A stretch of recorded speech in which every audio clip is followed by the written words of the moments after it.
आपकी सरकार है, चंपई सोरेन इस सरकार के मुखिया हैं, चला रहे हैं। कल्पना सोरेन सिर्फ जाकर के लोगों से अपील कर रही हैं वोट के लिए, या फिर लोगों से आप समझ भी रही हैं कि क्या काम हो रहा है, क्या कमियां हैं? कल्पना सोरेन को लोग कैसे देख पा रहे हैं? क्या वो पूर्व मुख्यमंत्री हेमंत सोरेन को आप में ढूंढ रहे हैं, जेएमएम को ढूंढ रहे हैं, या फिर कल्पना सोरेन एक नया चेहरा है जिसको लेकर के उत्सुकता है? कि सुरक्षित सीटों पर हेमंत सोरेन के जेल जाने के बाद इंडिया अलायंस को बढ़त दिख रहा है, लग ये रहा है कि लड़ाई में आप लोग हैं। कल्पना सोरेन कैसे देख रही हैं? 14 का 14 सीटों पे जीत की दावा जो है बीजेपी कर रही है कि कल्पना सोरेन जब चुनाव जीतेंगी तो मुख्यमंत्री बन सकती हैं, तो आप क्या जवाब देंगे? दिलीप वर्मा फैक्टर हैं जो चुनाव लड़ रहे हैं। देखिए ये मेरे लिए है कि मैं अपना काम ध्यान से कर रही हूँ और अपना काम पूरी निष्ठा के साथ कर रही हूँ। लोकसभा चुनावों के शोर के बीच गांडे विधानसभा उपचुनाव का शोर जो है पूरे राज्य भर में चल रहा है। वजह आपको मालूम है, कल्पना सोरेन हैं, पूर्व मुख्यमंत्री हेमंत सोरेन की पत्नी, गांडे विधानसभा उपचुनाव में पहली बार जो है किस्मत आजमा रही हैं, इलेक्टोरल पॉलिटिक्स में हिस्सा ले रही हैं। सबसे पहले तो आपको शुभकामनाएं, आप चुनावी राजनीति का हिस्सा ले रही हैं। बहुत बहुत धन्यवाद, और आपको भी पहले मेरी तरफ से जोहार है और आपके चैनल को भी जोहार है। क्या रिस्पांस मिल रहा है? कल्पना सोरेन को लोग कैसे देख पा रहे हैं? क्या वो पूर्व मुख्यमंत्री हेमंत सोरेन को आप में ढूंढ रहे हैं, जेएमएम को ढूंढ रहे हैं, या फिर कल्पना सोरेन एक नया चेहरा है जिसको लेकर के उत्सुकता है लोगों में? देखिए, ये जो पार्टी है झारखंड मुक्ति मोर्चा, इसका दूसरा पर्याय अगर आप ढूंढेंगे तो ये एक संघर्ष का पार्टी है, ये क्रांतिकारी नेताओं का पार्टी है। और मेरी जो भी मुझे जिम्मेदारी मिली है वो पार्टी के आलाकमान ने दी है, और मैं उसका सम्मान करते हुए उन्होंने जो भी मुझे जिम्मेदारी दी है, खास करके गांडे उपचुनाव के लिए, और मुझे चुना है, मैं उनका बहुत बहुत आभार प्रकट करती हूँ और अपनी पूरी जिम्मेदारी निष्ठा के साथ निभाऊंगे। एक जो चीज़ें हुई, आप पहले सीधी तरीके से पॉलिटिक्स में नहीं थी। हेमंत सोरेन जी के जेल जाने के बाद पहले तो आप पार्टी का चेहरा बनी, दिल्ली गई, मुंबई गई, और देश भर के तमाम विपक्षी नेताओं के बीच में जो है भाषण दी, बातचीत की, और अपना जो एक जो सोच है पॉलिटिक्स को लेकर के, आवाम को लेकर के, वो आप जाहिर की। अब आप लोगों से जुड़ रही हैं ग्राउंड पे एक उम्मीदवार के तौर पे, कितना चीज़ें जो है बदली हुई दिखाई दे रही है? देखिए, पहली बार जो था वो मुझे एक बड़े मंच का, मैं अपने आप को सौभाग्यशाली मानूंगी कि इंडिया गठबंधन की इतनी बड़ी बड़ी रैलियां थी और न्याय रैली थी राहुल गांधी जी के द्वारा, वहाँ पे भी मुझे आमंत्रित किया गया था। फिर दिल्ली में भी रामलीला मैदान में। तो मैं अपने आप को भाग्यशाली इसलिए मानूंगी कि मुझे एक बड़ा मंच मिला कि मैं हेमंत जी की बातों को, हेमंत जी के साथ जो हुए अन्याय को मैं एक नेशनल प्लेटफॉर्म पे रख सकूं। तो ये मेरे लिए उस बातों को उतने बड़े मंच तक पहुंचाना ही एक बहुत बड़ी जिम्मेदारी थी, जो मुझे लगता है कहीं ना कहीं मैंने उसको पूरी करने की अपने तरफ से पूरी कोशिश भी की है, और मुझे लगता है कि वो कहीं ना कहीं कामयाब भी हुई है। नहीं, आप ठीक बात बोल रही हैं। सड़क पे पहले आप बोली, उसके बाद मंच पे बोली। क्या कल्पना सोरेन ये उम्मीद कर रही हैं, जिस तरीके से आपके नामांकन के दिन दावा किया गया पार्टी के तरफ से, सरकार में जो मंत्री हैं उनके तरफ से, कि कल्पना सोरेन जीत रही हैं, तो क्या सड़क के बाद अब सदन के अंदर भी आप हेमंत सोरेन की सोच को लेकर के जाएंगी, आवाज़ बनेंगी? देखिए, अभी तो फ़िलहाल मेरी सड़क तक और ख़ास करके गांडे तक जिम्मेदारी है, लेकिन साथ साथ क्योंकि मैं एक स्टार प्रचारक भी हूँ झारखंड मुक्ति मोर्चा की, तो मेरे ऊपर में बाकी लोकसभाओं की भी जिम्मेदारी है, जिसके लिए मुझे सभा की प्रत्याशियों का भी साथ देना है। तो लगे हाथ गांडे के साथ साथ झारखंड मुक्ति मोर्चा और इंडिया गठबंधन के भी जितने अब मुझे कार्यक्रम मिलेंगे आगे, और जो मेरे बने हुए हैं, उस पर मुझे आगे बढ़ना है और अपनी जिम्मेदारी को पूरा करना है। क्या उम्मीद कर रही हैं आप?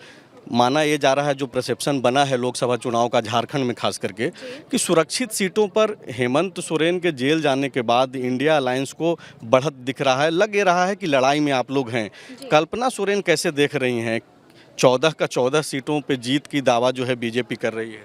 देखिए, बीजेपी तो ऐसे ऐसे दावे करती है और ऐसे जुमलेबाजी करती है कि उसका तो कहना ही, मतलब वो हंसी के पात्र होते जा रहे हैं, क्योंकि उन्होंने ही वादे किए थे 2014 में कि हम करोड़ों की नौकरियां देंगे, रोज़गार देंगे, 15 लाख खाते में देंगे, आपकी आय दुगनी कराएंगे। वो ऐसी जुमलेबाजी वाली सरकार है जो अपना किए हुए वादे तो पूरा नहीं कर पाती हैं, जिसको करते हुए और झारखंड की नहीं भारत की जनता ने भी उनको 2 साल का ये वक्त दिया और 10 साल के बाद पूरे जनमानस में, पूरे झारखंड के साथ साथ पूरे हमारे देश में लोगों को पता चल गया है ये जुमलेबाज वाली सरकार है। तो इस बार ये सरकार केंद्र में नहीं आने वाली है और पूरे हमारी जनता जनार्दन इस बार का फैसला लेने वाली है। 4 जून का आप इंतज़ार करिएगा, बदलाव ज़रूर आएगा। पॉलिटिक्स का जो चलन है, एक मिनट, पॉलिटिक्स का जो चलन है आज के डेट में, वन वे कम्युनिकेशन हो रहा है।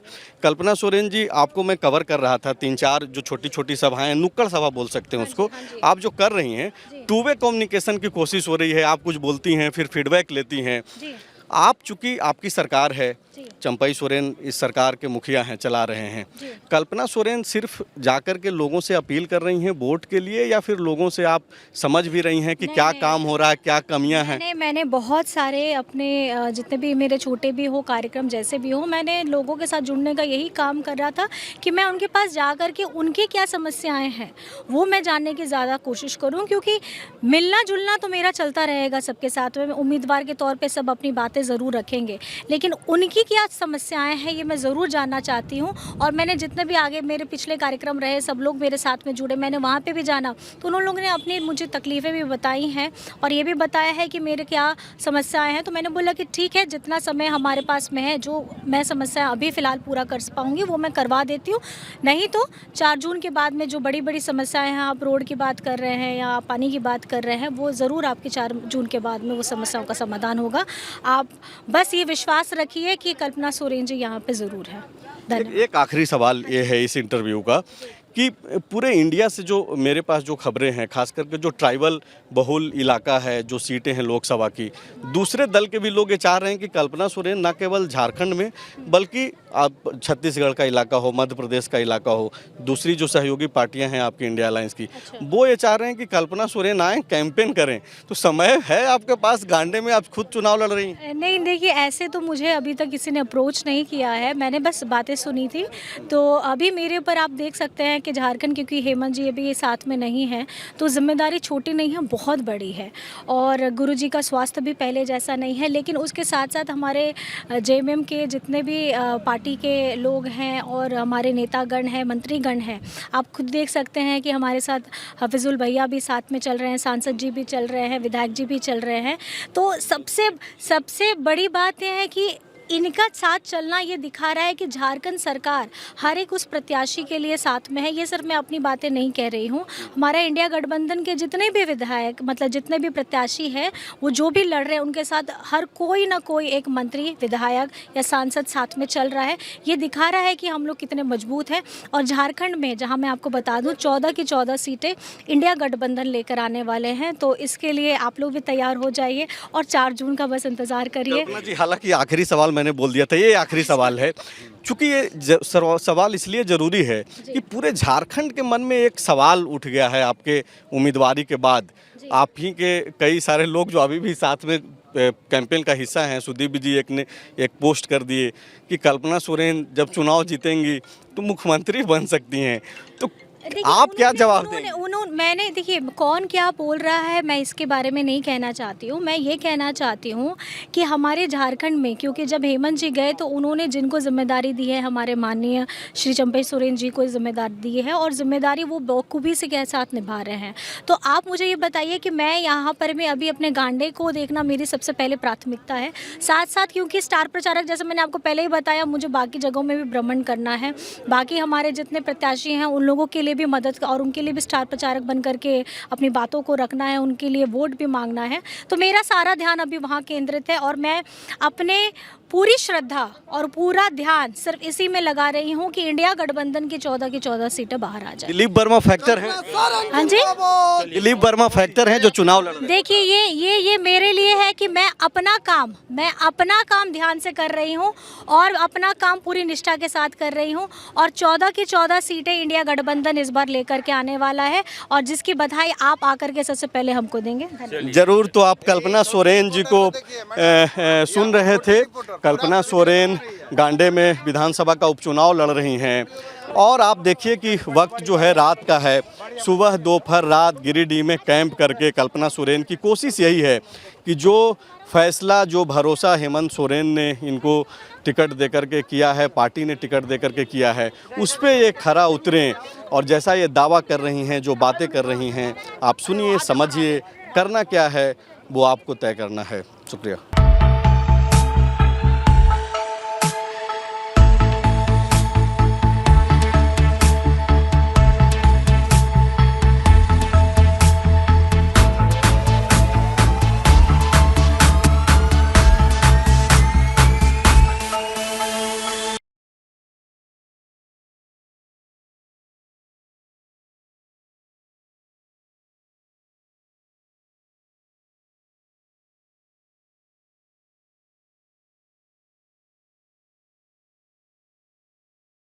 बायोम मेडिकल प्रिपरेशन का एकमात्र संस्थान जहां है complete digital classrooms, individual doubt counters, video lectures, student tracking system, library facility, 100% result oriented rankers batch, study package and class notes in PDF। Jharkhand के इतिहास में पहली बार नीट UG में 700 मार्क्स पार। 10th पास स्टूडेंट्स के लिए फाउंडेशन कोर्स और 11th पास student के लिए फ्रेशर कोर्स। 12th पास स्टूडेंट्स के लिए टारगेट कोर्स 18 अप्रैल से शुरू हो रहे हैं। Contact biome. followup.in. Like, share, and subscribe. www.thefollowup.in